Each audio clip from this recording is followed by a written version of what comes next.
16-year-old Lily Chen had learned not to get too comfortable anywhere. Her small suitcase was always half-packed, ready for the next move to another foster home. This time, she found herself living with the Rodriguez family in a tiny house on the edge of Cedar Falls, Montana. Their home sat right where the town ended and the vast wilderness began. Lily didn't mind being so close to the forest. In fact, it was the only thing that made this place bearable. Every day after school, while other kids hung out at the diner or played video games, Lily would disappear into the woods. She knew every trail, every creek, every rocky outcrop for miles around. The trees didn't judge her. They didn't whisper about the girl with no real family, no real home. Mrs. Rodriguez tried to be kind. She would leave sandwiches on the kitchen counter and ask about Lily's day. But Lily could see the worry in her eyes the way she watched the calendar on the refrigerator. This placement was supposed to be temporary, just like all the others. The town of Cedar Falls was small enough that everyone knew everyone else's business. Lily could feel the stares when she walked down Main Street.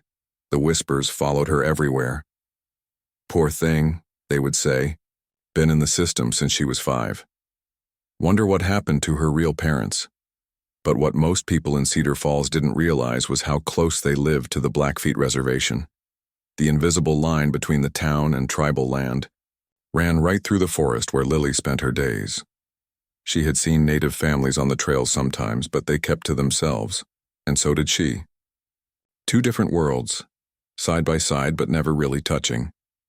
October in Montana meant the leaves were turning gold and red, and the air was getting sharp with the promise of winter. Lily loved this time of year. The forest felt more alive somehow, like it was putting on its finest clothes before the long sleep of winter. She had found a special spot by a small waterfall where she could sit and think, watching the water tumble over smooth rocks. On this particular evening, Lily was sitting by her waterfall when she heard something unusual. Voices carried on the wind, but not the happy voices of hikers or campers. These voices sounded worried, scared even. She stood up and listened more carefully. The voices were coming from the direction of the reservation. Curiosity got the better of her, and she started walking toward the sound. As she got closer to the edge of the tribal land, she could see lights moving through the trees. Flashlights. Lots of them. People were calling out a name. Little Thunder, where are you?" Lily crept closer, staying hidden behind the trees.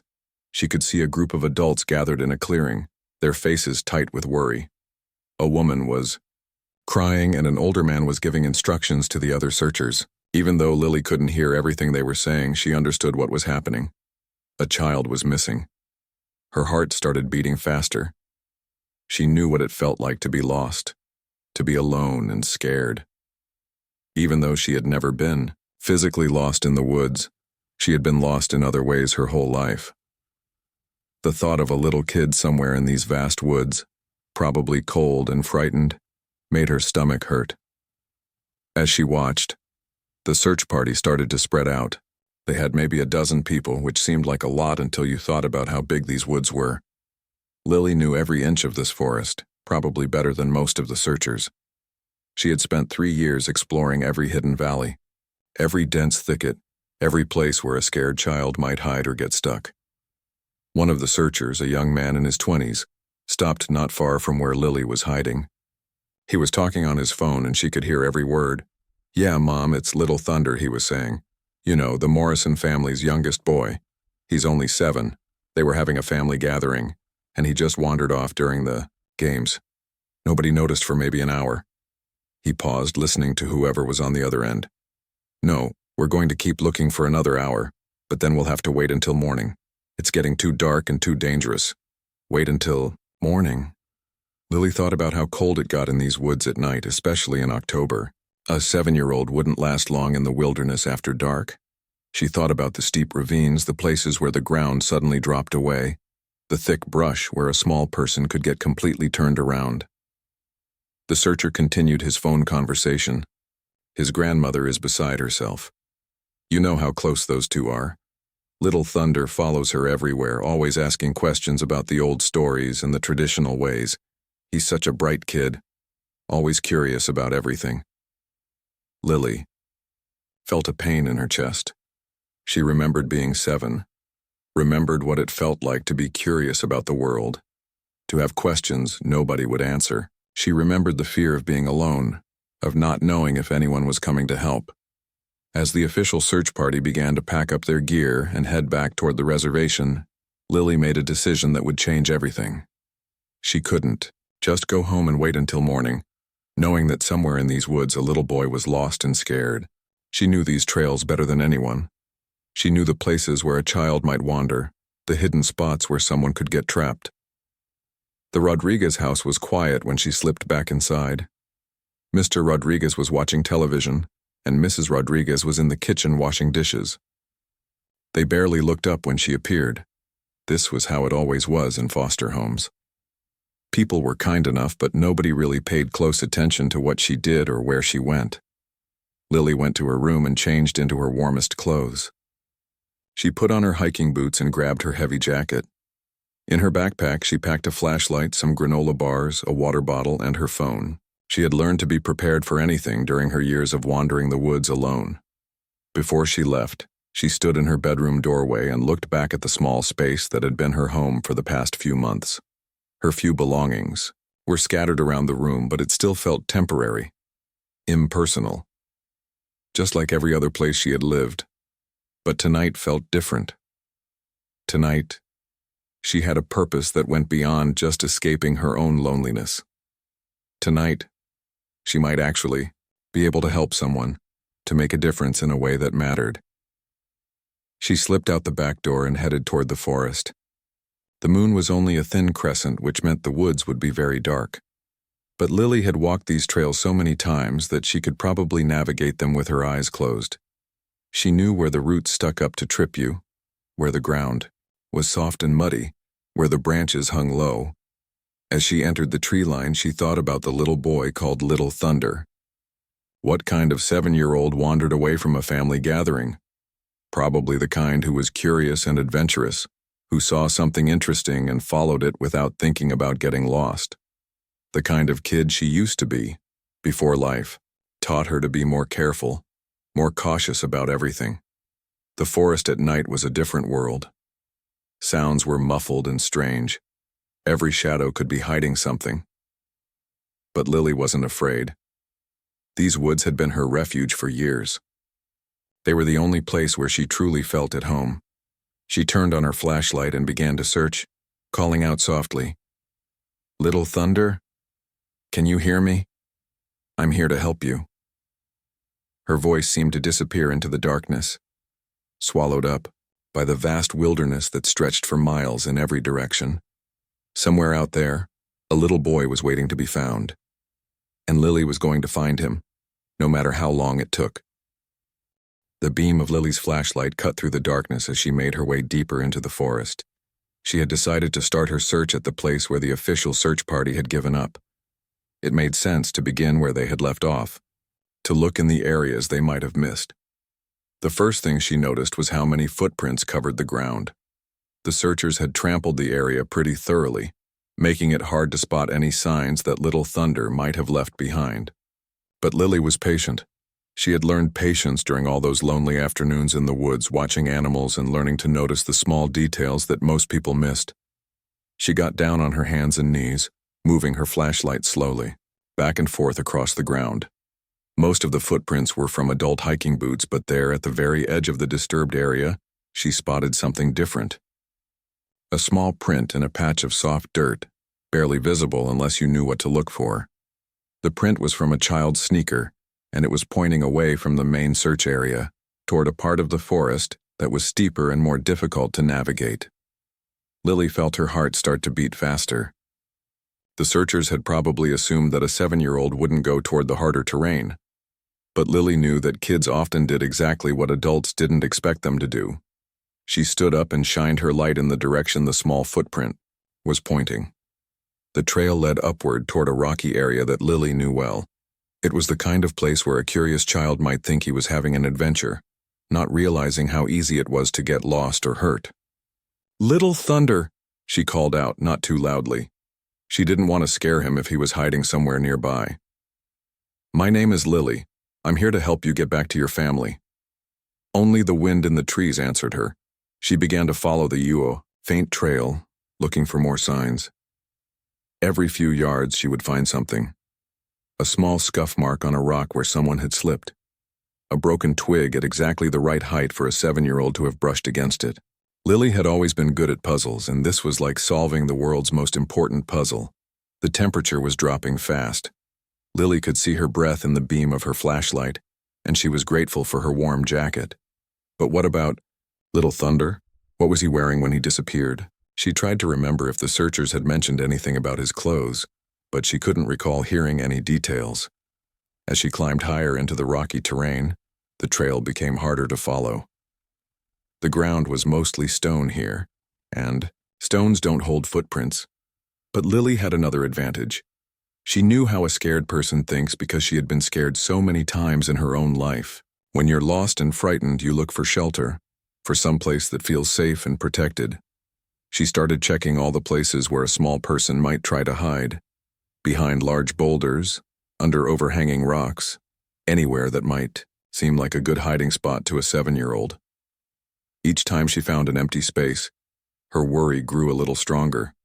The beam of her flashlight was starting to get dimmer. She had packed extra batteries, but she hoped she wouldn't need them. How long had she been searching? It felt like hours, but when she checked her phone, she was surprised to see that only 45 minutes had passed since she left the house. That's when she heard it. A sound so faint that she almost missed it completely. She stopped walking and held her breath, listening as hard as she could. There it was again, a small voice, singing something in a language she didn't recognize. It was coming from somewhere ahead of her, but the rocky terrain made it impossible to tell exactly where. "Little Thunder?" she called out, louder this time. "Is that you? Keep singing so I can find you." The singing stopped. Lily's heart sank. Maybe she had scared him into silence. Maybe he thought she was a stranger who might hurt him. She tried to think of what to say that would make him trust her. "Little Thunder, my name is Lily," she said in the gentlest voice she could manage. "Your family sent me to find you. Your grandmother is very worried about you. She wants you to come home." Still silence. But Lily was sure she had heard something, and it had definitely sounded like a child's voice. She kept moving in the direction the sound had come from, checking every possible hiding place with renewed determination. The trail led her to an area she knew well, a place where the hillside dropped away into a series of small ravines and gullies. It was beautiful during the day, with interesting rock formations and hidden pools of water. But at night it was also dangerous. There were a dozen places where someone could fall and get hurt, or get stuck and not be able to climb back out. Lily's worry was becoming real fear now. What if Little Thunder had fallen into one of these ravines? What if he was hurt and couldn't call for help? She started checking each gully systematically, shining her light down into the darkness and calling his name. Most of the ravines were empty, filled with nothing but fallen leaves and the occasional deer trail. But when she reached the fourth one, a deeper cut in the hillside that she had always avoided because it looked too dangerous, she heard something that made her blood run cold. Crying.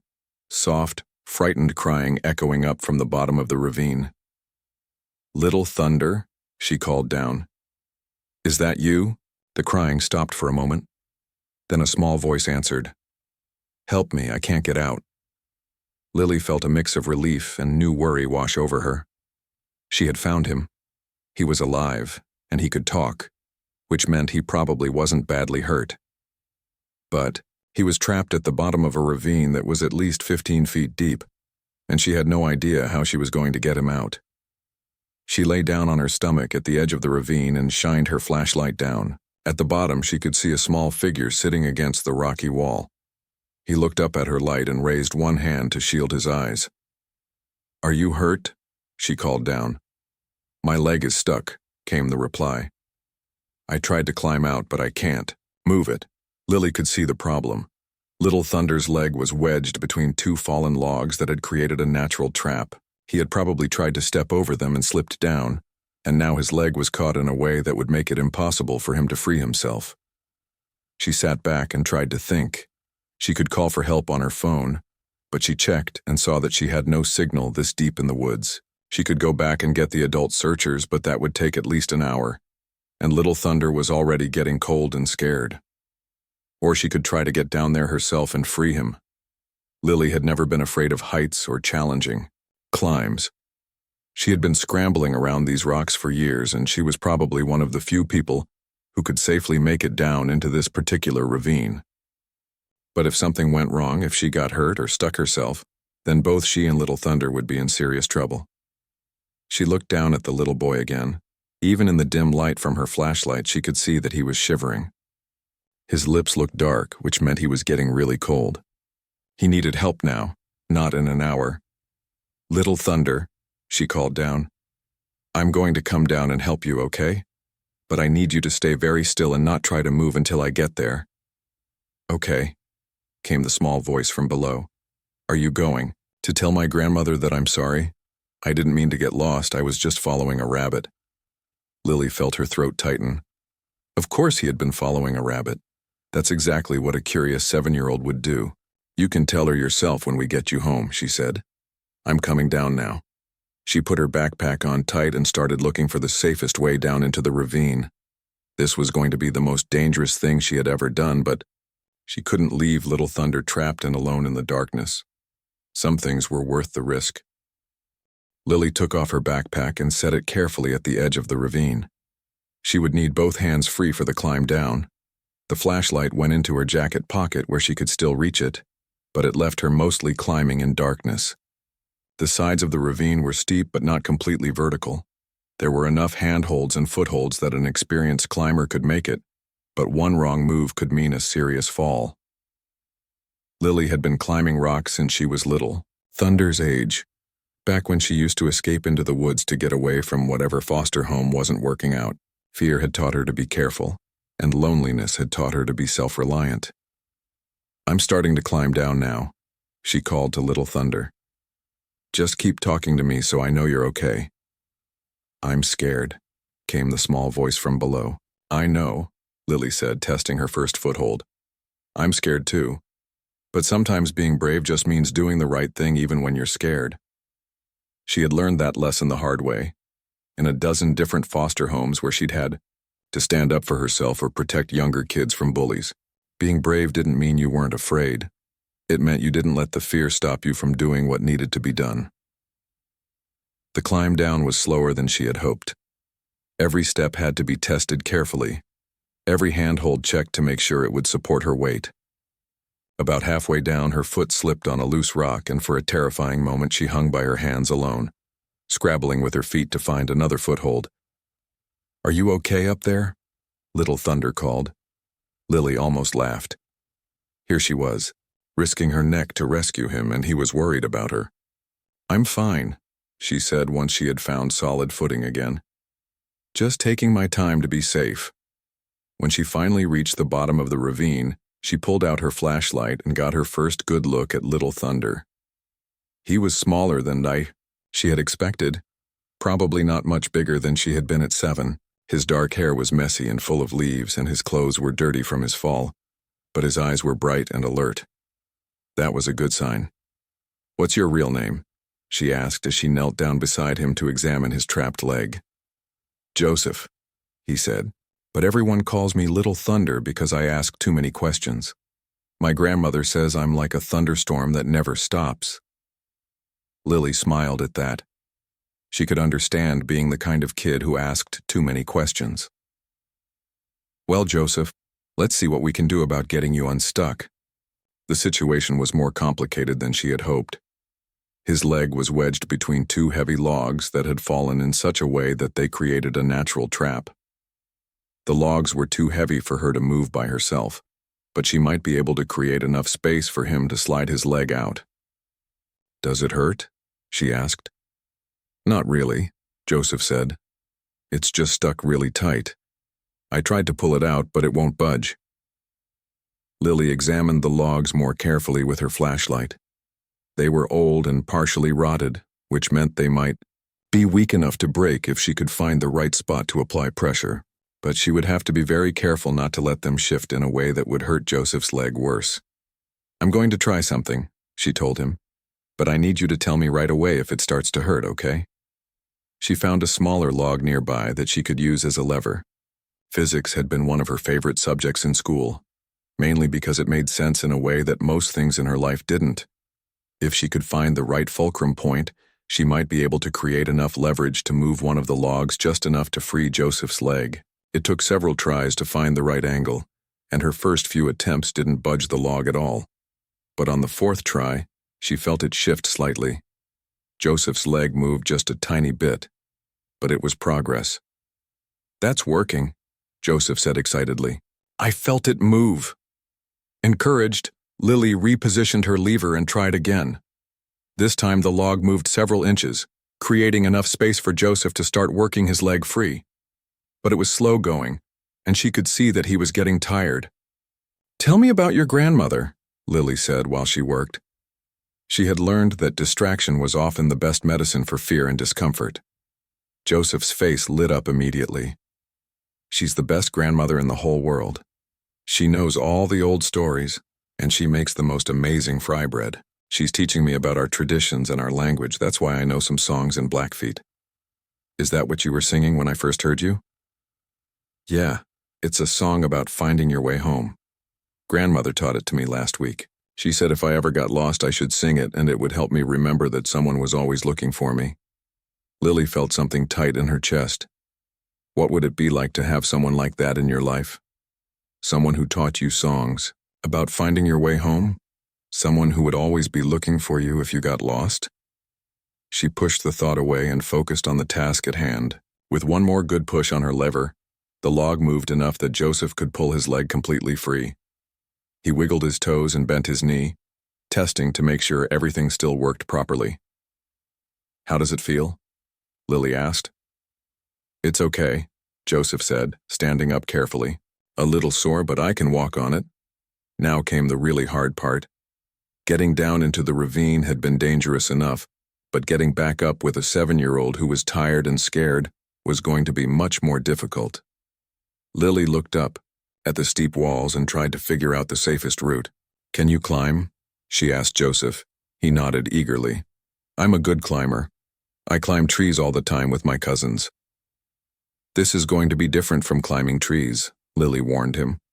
"We have to go very slowly and be very careful. I need you to do exactly what I tell you, okay?" "Okay," Joseph said. "Are you going to stay with me the whole way?" Lily looked at this little boy who was depending on her completely, and she felt a weight of responsibility unlike anything she had ever experienced.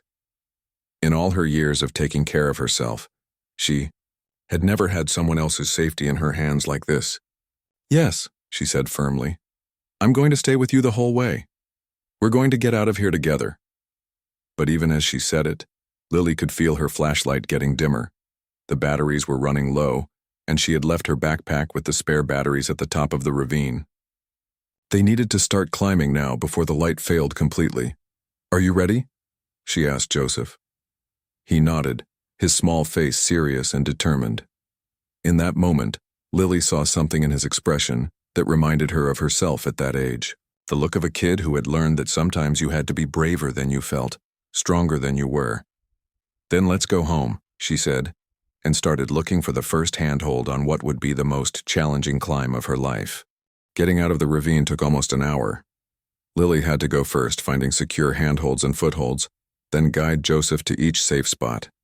Her flashlight was barely working now, giving off just enough light to see the rock face directly in front of them. "Put your left foot where my foot was," she would whisper to Joseph.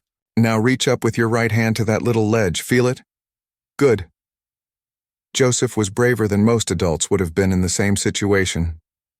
He never complained, never said he was too tired or too scared to continue. But Lily could hear his breathing getting harder as they climbed, and she knew he was running on pure determination. When they finally pulled themselves over the edge of the ravine, both of them collapsed on the ground for a few minutes, breathing hard. Lily's arms ached from the climb, and her hands were scraped and bleeding from the rough rock.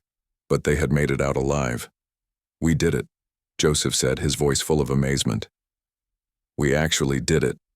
Lily retrieved her backpack and changed the batteries in her flashlight. The bright beam felt like a miracle after struggling with the dim, failing light. But when she checked her phone, her heart sank. It was almost midnight, and they were still deep in the woods, miles from help. How far is it to get back? Joseph asked, as if he had read her thoughts. Lily tried to calculate their position. They were in one of the most remote parts of the forest, farther from civilization than the official searchers had probably realized a 7-year-old could travel. Even if they could walk at a normal pace, it would take them at least 2 hours to reach the edge of the reservation where Joseph's family was probably still waiting and worrying. But they couldn't walk at a normal pace. Joseph was exhausted and still limping slightly from his trapped leg. The terrain was rough, and it would be easy to get lost in the darkness if they weren't careful. "It's going to take a while," Lily said honestly. "Are you okay to keep walking?" Joseph nodded, but she could see that he was struggling. His face was pale, and he was shivering despite her jacket that she had wrapped around his shoulders.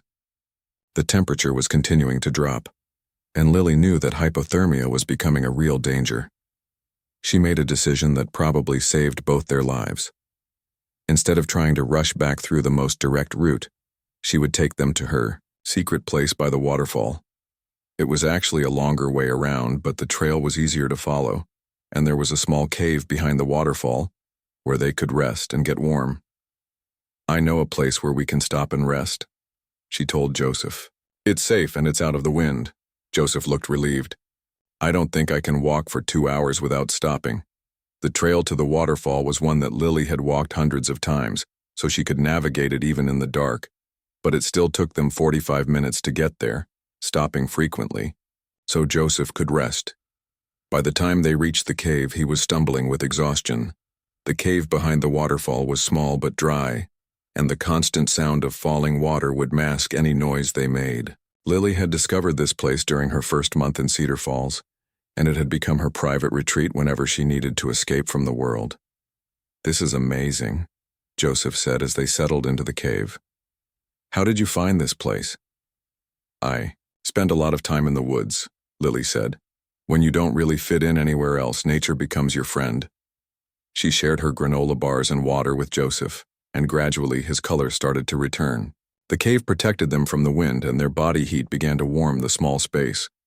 For the first time since they had started this adventure, Lily began to feel like they might actually make it home safely. "Why did you come looking for me?" Joseph asked as they rested. "You don't even know me." Lily considered the question. How could she explain to a 7-year-old that she understood what it felt like to be lost, to be alone and scared? How could she tell him that helping him was the first time in years that she had felt like her life had a real purpose? "Because everyone deserves to have someone looking for them," she said finally. "And because I know these woods better than anyone else." "Are you going to get in trouble for being out here?" Lily almost laughed. Getting in trouble was the least of her worries. She had been in trouble so many times in her life that it hardly mattered anymore. What mattered was getting Joseph back to his family safely. "Probably," she said. "But it was worth it." They rested in the cave for about an hour, until Joseph said he felt strong enough to continue. The trail from the waterfall back to the reservation was easier, mostly downhill and well marked. But it was still slow going in the darkness, and Lily found herself worrying about how much time had passed. Joseph's family must be going crazy with worry by now. They had probably called in more search teams, maybe even brought in helicopters. Lily tried to imagine what it would feel like to have people who cared that much about you. People who would move heaven and earth to bring you home safely. As they walked, Joseph told her stories that his grandmother had taught him. Stories about the animals in the forest, about the spirits that lived in the rocks and trees, about the importance of respecting the natural world. Lily found herself fascinated by these tales, so different from anything she had ever heard. "My grandmother says that sometimes the forest sends helpers when we need them most," Joseph said as they navigated around a fallen tree. "Maybe that's what you are. Maybe the forest sent you to help me." Lily didn't know what to say to that. She had never thought of herself as anyone's helper, anyone's hero. She was just a foster kid who happened to know the woods really well. But there was something comforting about the idea that maybe Just maybe she was exactly where she was supposed to be. They had been walking for another hour when they saw the first lights in the distance. Not the natural lights of stars and moon, but the artificial lights of flashlights and vehicles. The search parties were still out there, still looking. "Do you see that?" Lily asked Joseph, pointing toward the lights. Joseph's face broke into the biggest smile she had seen from him all night. "That's them, that's my family." Lily felt a mix of relief and something else, something she couldn't quite name. Relief that their journey was almost over, that Joseph would soon be safe with his family, but also a kind of sadness because she knew that once they reached those lights, her part in this adventure would be over.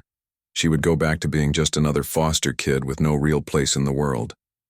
"Come on," she said to Joseph. "Let's get you home." But as they walked toward the lights, Lily had no idea that her life was about to change in ways she never could have imagined.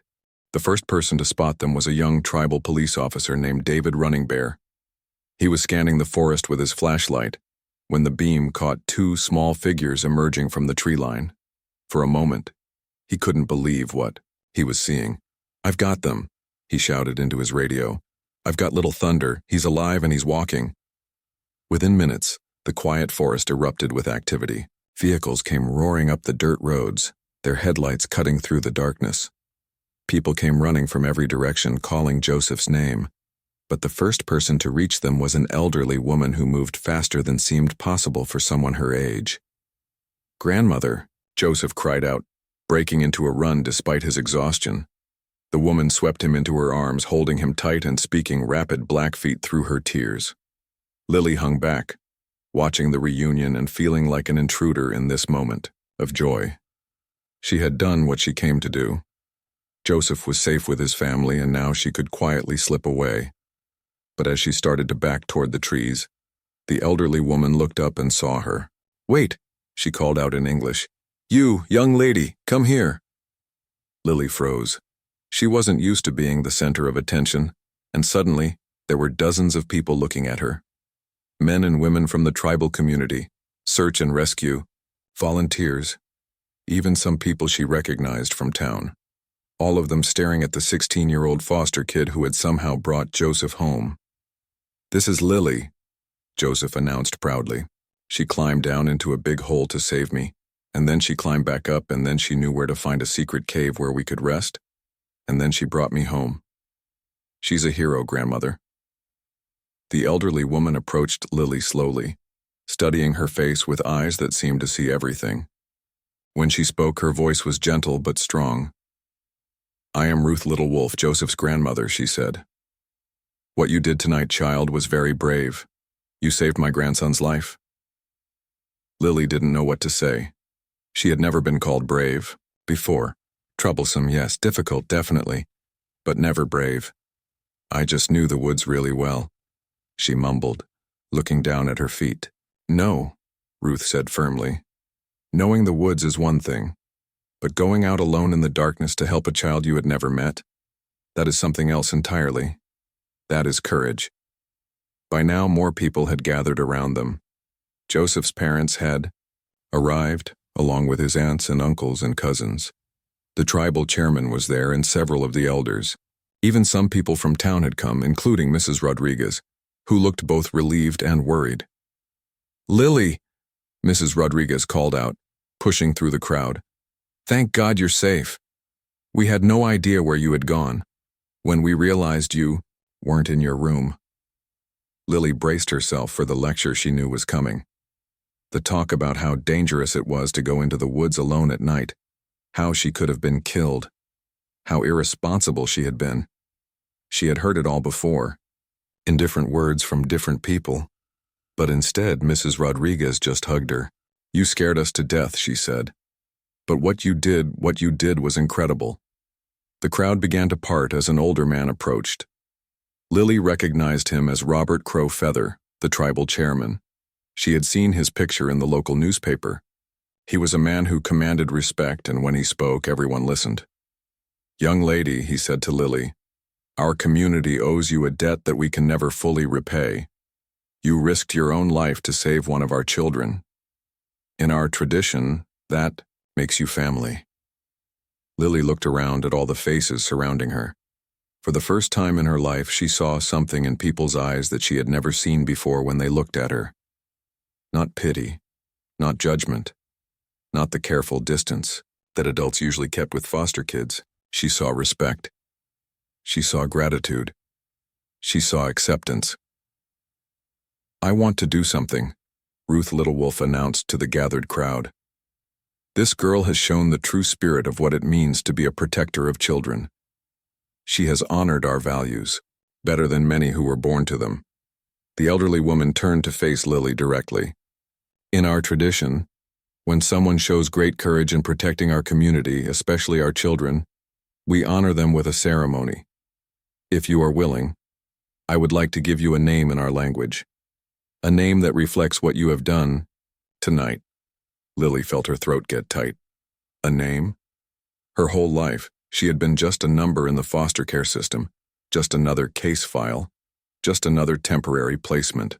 The idea of being given a name, a real name that meant something, was overwhelming. "What would that mean?" she asked quietly. Ruth smiled. "It would mean that you have a place here if you want it. It would mean that our community recognizes you as someone special, someone who belongs." Over the next few days, word of Lily's rescue spread throughout both the tribal community and the town of Cedar Falls. The local newspaper ran a front-page story with the headline, "Foster Teen Saves Lost Child." Television news crews came from the bigger cities to interview her. But the attention made Lily uncomfortable. She wasn't used to being noticed, and she didn't feel like a hero. The ceremony took place the following weekend, in the community center on the reservation. Lily had never been to anything like it before. There were drums and singing, traditional dances and speeches in both English and Blackfeet. Ruth Little Wolf presented her with a beautiful blanket and spoke her new name for the first time. "We call you Fine's Lost Ones," Ruth announced to the gathered crowd, "because you have shown that you have the gift of bringing lost children home." But the real surprise came after the ceremony, when the Rodriguez family approached her with news that would change everything. "Lily," Mr. Rodriguez said, "we've been talking and we've made a decision. We want to adopt you, officially. We want you to be our daughter, not just our foster placement." Lily stared at them in shock. "But, why, I'm almost 17. I'll be aging out of the system soon anyway." Mrs. Rodriguez took her hands. "Because what you did for Joseph showed us who you really are, and because every child deserves a family that chooses them, not just one that takes them in temporarily." "Besides," Mr. Rodriguez added with a smile, "we've gotten used to having you around. The house feels too quiet when you're not there." 6 months later, Lily Chen Rodriguez stood at the edge of the forest where her adventure had begun, but everything was different now. She had a real family, people who had chosen to love her. She had a community that respected her and considered her one of their own. She had friends from both the reservation and the town, bridges between two worlds that had rarely connected before. And she had a purpose. Ruth Little Wolf had been working with her to start a youth wilderness safety program, teaching other young people the skills that had saved Joseph's life. Lily discovered that she loved teaching, loved sharing her knowledge of the forest with kids who were eager to learn. Joseph, now 8 years old, was one of her best students. He had convinced several of his cousins to join the program, and they all looked up to Lily as someone who had proven that heroes could come from anywhere. "Do you ever think about that night?" Joseph asked her as they practiced basic navigation skills on a sunny Saturday morning. "Every day," Lily admitted. "It was the night that changed everything." "For me too," Joseph said. "But not just because you saved me, because you showed me that sometimes the people who help us most are the ones we least expect."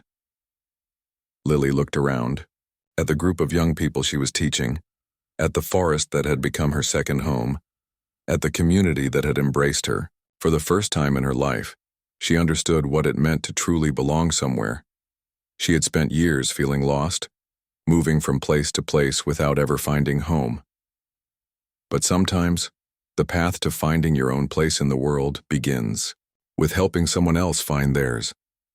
Sometimes the greatest discovery you can make is not a place but a purpose. And sometimes when you're brave enough to venture into the darkness to help others, you find that you're not really lost at all. You're exactly where you're supposed to be.